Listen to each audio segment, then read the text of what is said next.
Well, hello there my dear friends, welcome back to the Scott Ree Project, and today we are making bacon part 2. So in part 1 we made our bacon using this super simple easy cure what all the butchers use. It's got everything you need in there to make your bacon, even nitrates. Now the thing is, here on YouTube, you know, you start making bacon and everyone's an expert, but hey-ho. So for part 2, we are going to make our own cure. Very simple. It doesn't differentiate really from what's in that, but we are adding some sugar to make a more sweeter cure. So what I've got then is some food grade free flowing salt. I've got some dark muscovado sugar. And then this. Oh, people are so scared of this. This is saltpetre or potassium nitrate. Now this is what is used to cure bacons and hams, and people are scared of this. Now let me tell you, you get more potassium nitrate in your body from eating greens such as spinach, celery and cabbage than you do from actual saltpetre. Now bearing in mind, a lethal dose of saltpetre or potassium nitrate is 35 grams, and that's literally 35 grams on a spoon down your neck. Yeah, good night Vienna. But we are only going to be using 1/4 to 1/2 a gram. You shouldn't be scared of this stuff. You know, like I said, it naturally occurs in veg. Used properly, sensibly, there is absolutely no worry whatsoever. So what we're going to do then, before we measure all this out, as per part 1, I've got a lovely piece of belly pork, weighs 1 kilo. I'm going to take the skin off, and again there was one guy said, oh, I stopped watching after you took the skin off. Well, over here in the UK you very rarely buy any bacon now rind on. That's the official term, is rind on. I mean, when I was a kid I grew up eating rind on bacon, but now, you know, we pay that little bit more and we've got no waste. So just skinning this really simple. Get that over there. So there is our pork belly. Now what I want to do in a minute is take a measurement of that so we can do the math for the cure. But first of all, because it weighs 1 kilo, I want to make up this cure. So what I need is, we'll tear that, is 30 grams of salt. So there's our 30 grams of salt. And then, like I said, to add a bit of sweetness to the cure, we're going to add 10 grams of this dark muscovado sugar. We may go up to 15. Always dangerous putting it all in one. So I'm just going to put a little spot more in and actually take that up to 15. But you're talking, it's a minuscule amount. But what I will do for the saltpetre, I will weigh that on its own. So there you go, 15 grams of dark muscovado sugar, 30 grams of that lovely salt. Now we want to weigh out our saltpetre. Okay my friends, there you see 1 gram of saltpetre, and I am going to be using half. A very, very, very, very tiny amount. I mean, you can go up to 1 gram in this, it's not a problem. So I'm just going to get that into the mix. So I'm just going to put that in. And then what we need to do is give that a mix until it's all one uniform colour. Okay then, so that is what your cure is looking like. Now if you live on the edge, you can add some herbs to that if you want. You know, a bit of thyme, bit of sage or whatever, garlic powder. You can add 6 to 8 grams. But all you need to do then is lovingly rub this in to the pork. I'm thinking, you know, some of those pieces are an inch, some are an inch and a half. So what I'm going to do, I'm going to call it an inch and a half, and I'm going to give it a day for every half an inch. So 3 days there, and then 2 days extra on top. So just give it a good rub in. There's a little bit on the block I'll pick up in a minute. You ain't seen that bit. But just make sure you get it all in. Now what I'm going to do, obviously you could put this in a container, but again, I'm going to vat pack it. By all means, you know, put it in a Ziploc bag, a Ziplob bag, whatever you want to call it. And then again, that painful part, waiting. Get that on the plate.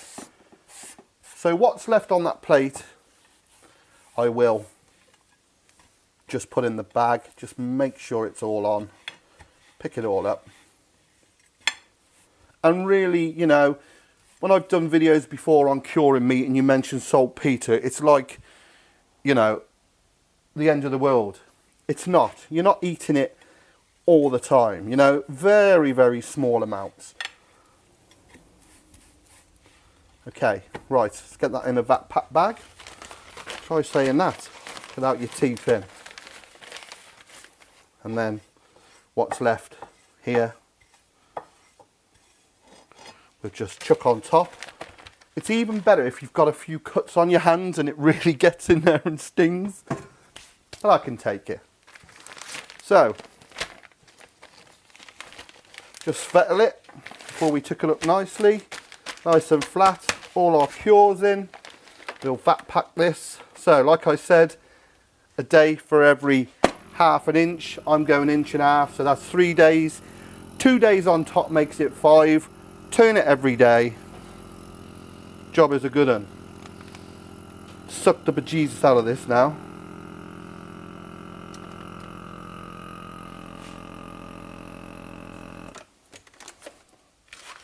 All we need to do then, get that in the fridge, turn it every day, and wait for the magic to happen.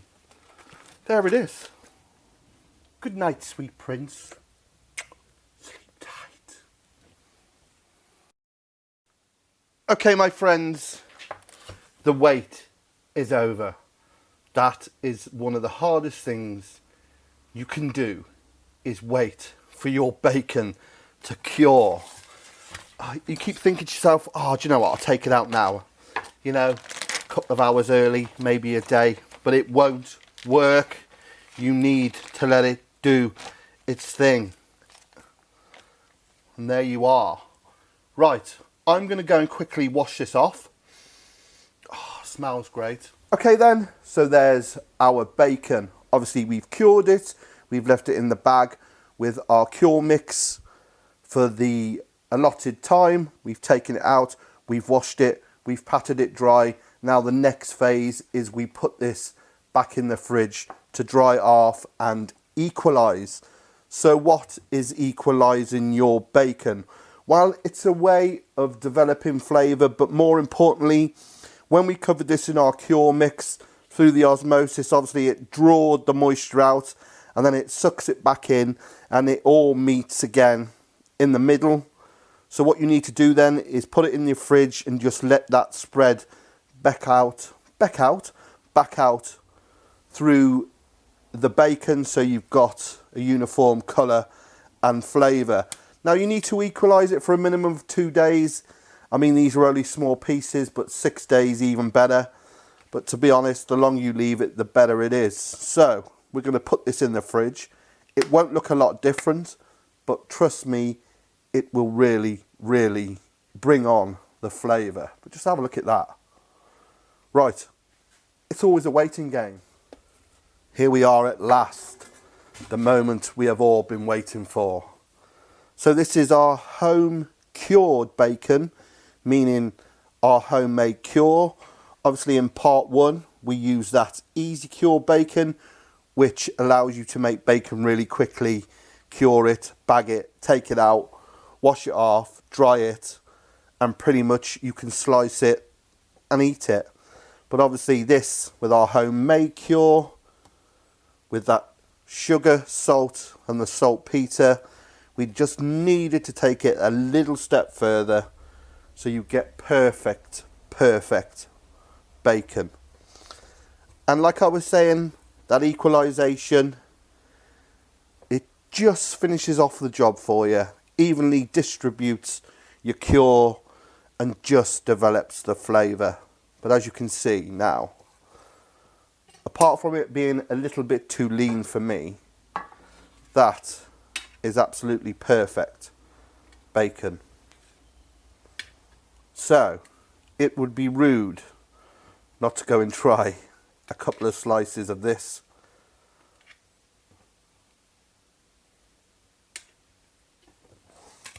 Now I'm cutting this bacon with a knife. Obviously we haven't all got a slicer. I mean, I've got several, but what I like with home cured bacon is that you can have that slightly thicker slice. You know, some of that stuff from the supermarket, as we know, one, it's crap, and two, it's wafer thin. But look at that. Home cured streaky. Let's try some.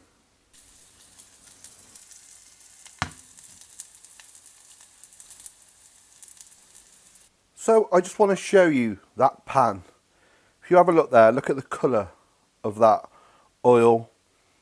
Again, absolutely no white shite, no additives, no pumped gunk, just pure fat rendered out, and you're left with just this wonderful, if you can hear,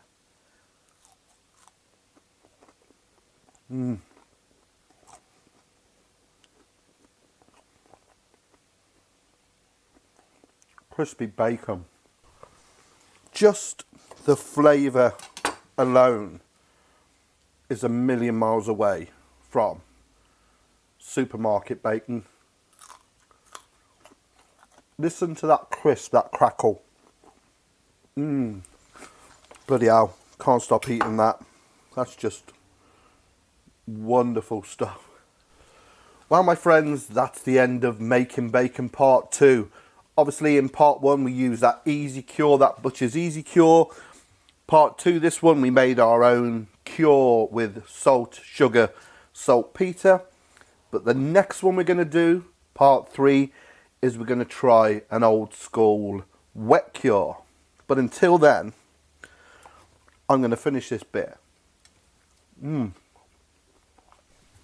But if you like what you've seen here today on the SRP, please click subscribe when my face comes up down here.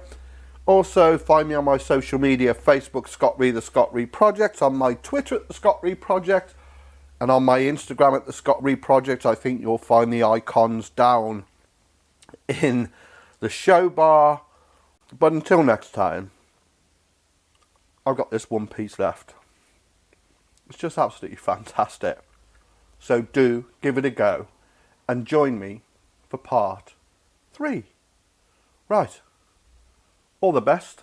I's out of here.